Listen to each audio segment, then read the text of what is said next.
Ituloy natin ang Kabanata 11, isang masayang bahagi ng pagsisimula ng bagong buhay ni Alina at Liam. Sa kabanatang ito, hindi lang puso ang pinagtatahi nila, kundi isang tahanan, isang pangarap, at isang buhay na magkasama na sa wakas. Kabanata 11.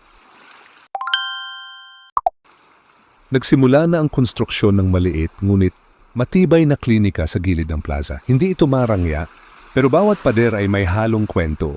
Gawa sa lokal na kahoy, ang disenyo ipinagsama ng ideya ni Liam bilang doktor at ang lamang ni Alina bilang tagapangalaga ng baryo. Isang hapon, habang naglalagay sila ng pangalan sa itaas ng klinika, naglaro ang hangin at kinuha ang papel na may nakasulat. Anong itatawag natin dito? Tanong ni Alina.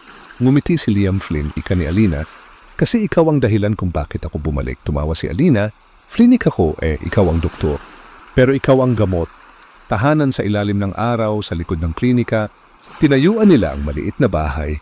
May taniman ng gulay, may batong daan, at may silid na may malaking bintana. Dahil gusto ni Liam na tuwing umaga unang makikita nila ay ang liwanag ng araw, gusto ko araw-araw may paalala na may bagong simula. Paliwanag niya, gusto ko lang ng kasing malapit sa tanim, kung sili kontra ni Alina. Sabay tawa pag-uusap sa gabi. Isang gabi sa ilalim ng lampara sa kusina habang nagkakape, Liam, bulong ni Alina, handa ka na ba talaga sa alin sa lahat? Sa kasal, sa pagkakaroon ng anak, sa pag-iwan ng Maynila, sa pagbabago? Tahimik si Liam, tiningnan niya ang kamay ni Alina. Alina, sa dami ng operasyon na ginawa ko, ikaw lang ang naging dahilan kung bakit ako natutong huminga. Ang totoo, hindi ko alam ang lahat ng sagot, pero alam ko ito, ikaw ang tahanan ko. Napaiyak si Alina, hindi sa lungkot kundi sa ginhawang matagal na niyang hinintay.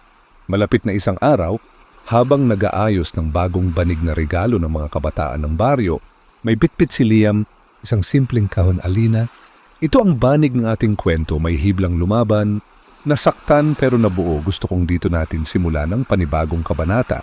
Lumuhag siya, may singsing sa kamay. Wala nang paligoy-ligoy, pakakasal ka ba sa akin? Ngumiti si Alina, umiiyak, tumango. At sa likod nila naroon ng baryo, masayang saksi sa kwento ng isang dalagang umibig sa mayamang binata. At ngayon hindi na siya basta dalaga, isa na siyang babaeng pinili rin.